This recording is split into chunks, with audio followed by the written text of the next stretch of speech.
जय श्री राम दोस्तों। भूकंप अभियांत्रिकी सिविल इंजीनियर उत्तराखंड बोर्ड के लिए, और ये कह रहा था 6th सेमेस्टर का है, ठीक है, 3rd ईयर।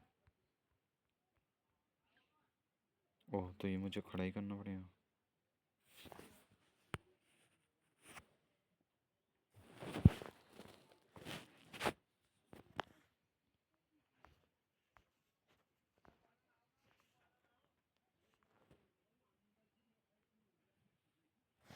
एक सेकेंड। हाँ, भूकंप की उत्पत्ति अध्याय 1 है। प्रस्तावना को हम चलो ले लेते हैं, ठीक है। अच्छा, 26 दिन इसमें शुरुआती से दिया, क्या बात है। मानव द्वारा प्रस्तावना है, इंट्रोडक्शन। मानव द्वारा प्रकृति के ऊपर विजय प्राप्त करने की लगातार कोशिश की जाती है, किंतु उसके पश्चात भी हम प्रकृति के रहस्यों को पूरी तरह नहीं समझ पाए हैं। मनुष्य के द्वारा किया गया विकास मिनटों में धराशायी हो जाता है, जिसको हम लोग प्राकृतिक आपदा कहते हैं। भूकंप एक ऐसी प्राकृतिक आपदा है जो क्षणों में पृथ्वी की टोपोग्राफी में परिवर्तन लाकर मनुष्य निर्मित भवनों को धराशायी कर देता है। 26 जनवरी 2001 को गुजरात के भुज में भूकंप की यादें अभी मिटी ही नहीं थी कि 26 दिसंबर 2004 को इंडोनेशिया सुमित्रा के भूकंप ने संपूर्ण दक्षिण पूर्व एशिया में भयंकर तबाही मचा दी। भूकंप के समय पृथ्वी के अंदर से बहुत सी ऊर्जा विभिन्न कारणों से, जिनका विस्तृत वर्णन आगे दिया गया है, उत्सर्जित होता है। यह ऊर्जा परमाणु बम से निकलने वाली ऊर्जा से ज़्यादा हो सकती है। यह ऊर्जा तरंगों के रूप में पृथ्वी की सतह पर आती है, जिसके कारण पृथ्वी की सतह में क्षैतिज गति होने लगती है, जिसके कारण पृथ्वी की सतह पर खड़ी हुई इमारतें एक सरल दोलक की भांति हिलने लगती है। साधारणतः भवनों को इस स्थिति के अनुसार अभिकल्पित नहीं किया जाता,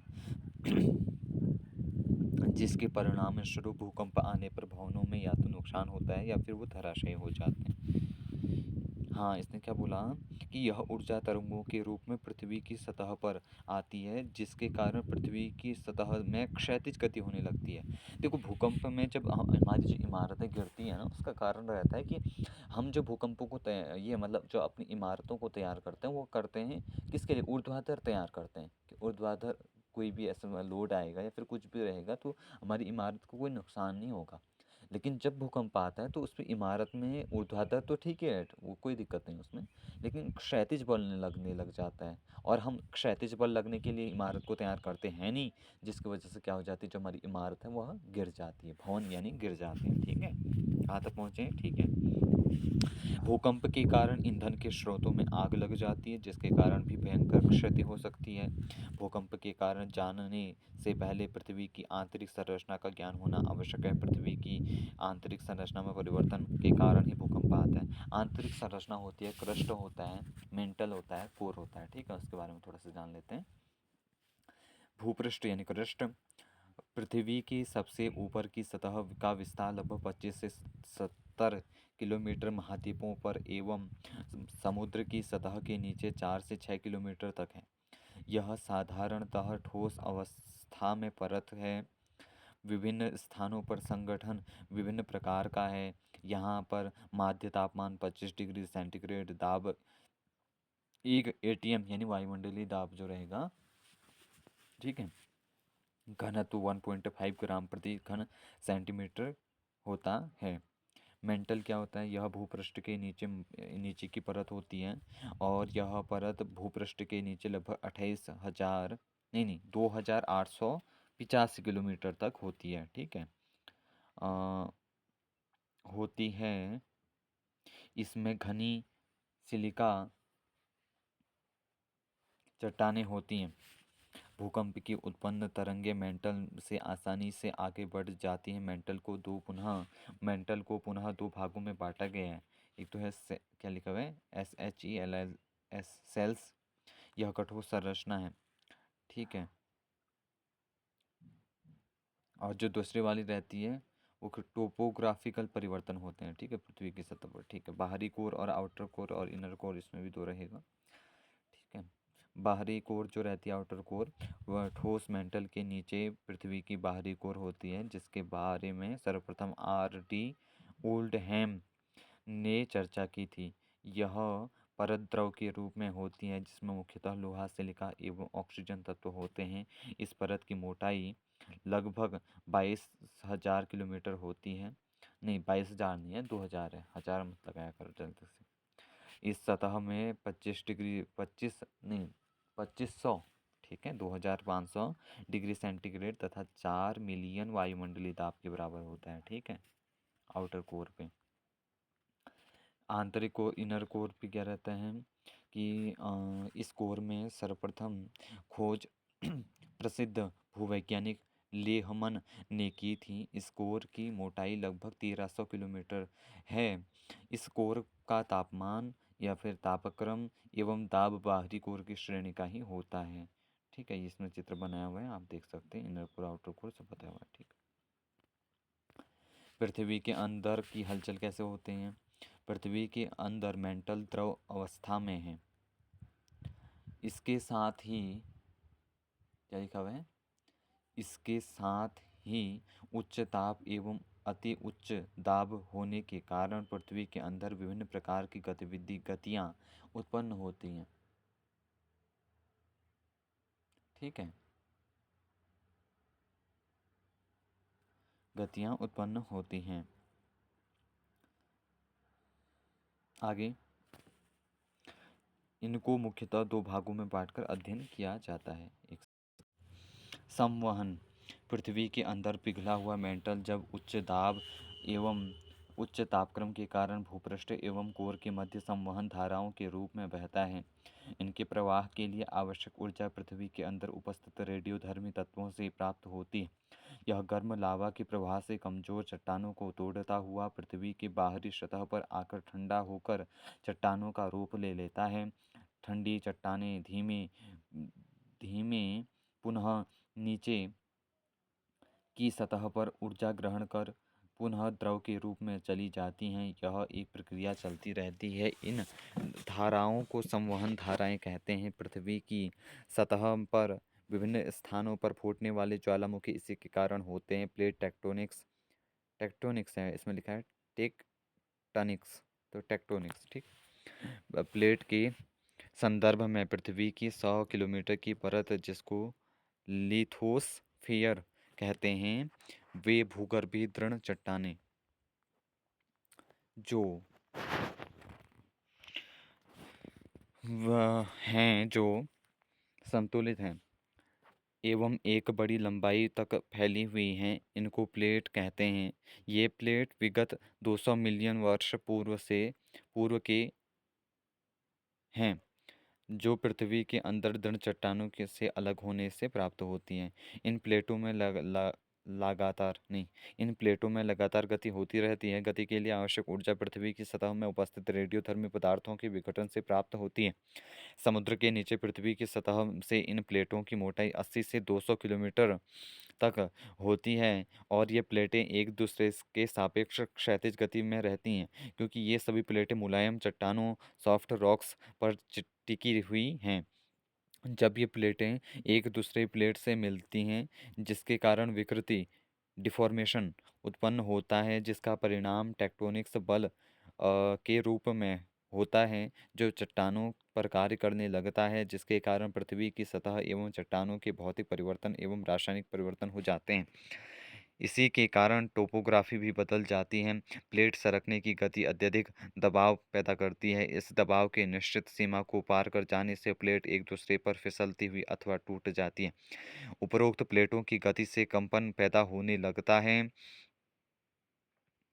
ये कंपन धरातल एक तरंगों के रूप में आते धरातल में तरंगों के रूप में आते हैं और एक बड़े क्षेत्र में फैल जाते हैं। भूगर्भ में इस हलचल की से दबाव एवं तनाव में कमी आ जाती है, परंतु इस प्रक्रिया का परिणाम होता है भूकंप। पृथ्वी पर प्लेटों की गति लगातार होती रहती है और प्लेटें कहीं न कहीं पर टकराती हैं कहीं न कहीं वो टकराती हैं, ठीक है? जिसके कारण पृथ्वी पर प्रतिदिन भूकंप आते रहते हैं और उनके झटके भी महसूस किए जाते रहते हैं। किंतु कभी-कभी अत्यंत तीव्र भूकंप झटके आते हैं, जिसके कारण पृथ्वी का एक बड़ा हिस्सा काँप जाता है, परिणामस्वरूप भयंकर तबाही के रूप में देखने को मिलते हैं, ठीक है? नीचे दिए गए हैं कि भूकंप और ये सब, ठीक है? उपरोक्त तालिका के अनुसार या फिर उपरोक्त तालिका को इस प्रकार से समझा जा सकता है, समझ सकते हैं नहीं, समझा जा सकता है जैसे कि शीशे की बड़ी प्लेट टूटने पर छोटे छोटे टुकड़ों की संख्या ज़्यादा हो जाती है और बड़े टुकड़ों की संख्या कम हो जाती है। इसी उसी प्रकार बड़े भूकंप की संख्या बहुत कम होती है, ठीक है? दरार क्या है? फॉल्ट, ये हाँ है, ये आ रखा है क्वेश्चन, ठीक है? उत्तराखंड बोर्ड में पूछ रखा है क्वेश्चन। ये शायद 2021-22 में पूछा हुआ है कि फॉल्ट किसे कहते हैं करके, ठीक है? टिप्पणी लिखने को आया, उत्केंद्र, फॉल्ट, ठीक, फोकस या फिर अपरिकेंद्र भी लिखा रहता है, उद्गम केंद्र लिखा रहता है, ये से अलग अलग नामों से आता है। पृथ्वी की सतह पर दिखाई पड़ने वाली दरारें कभी कभी पृथ्वी की सतह से 5 किलोमीटर से 60 किलोमीटर तक गहराई में चली जाती हैं।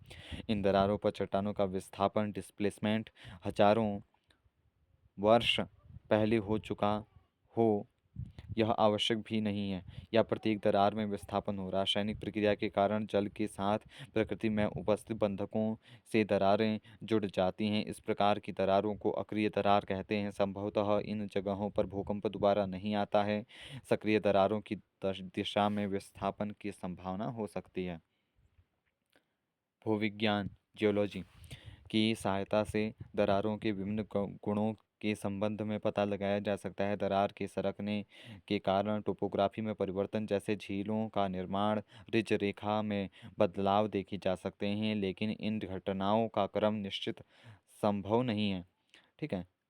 दरार के ऊपर जमा मृदा एवं अवसादन, सेडिमेंट्री रॉक्स, अवसादन यानी क्या अवसाद को क्या कुछ क्या है, अवसादी चट्टानें बोलते हैं ना, वो है, की सहायता से इन घटनाओं की विस्तृत जानकारी उपलब्ध हो सकती है। इसके अतिरिक्त दरार के निकट कुछ मीटर गहराई की खदान से भी इसका अध्ययन किया जा सकता है। खुदान नहीं, खदान हो गया यार, स्मॉल फॉल्ट।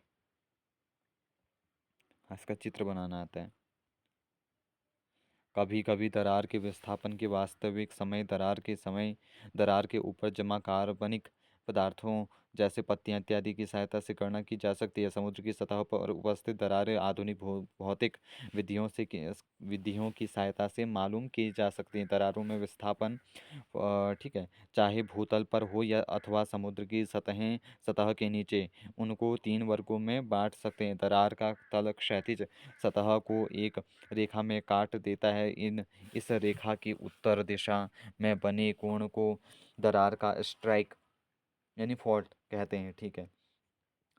साधारणतः दरार का तल पूर्णतः ऊर्ध्वाधर नहीं होता, यह भूसतह से कोण बनाए हुए होता है। जब चट्टानें दरारों के कारण फिसल कर नीचे चली जाती हैं तो उसको नॉर्मल फॉल्ट कहते हैं।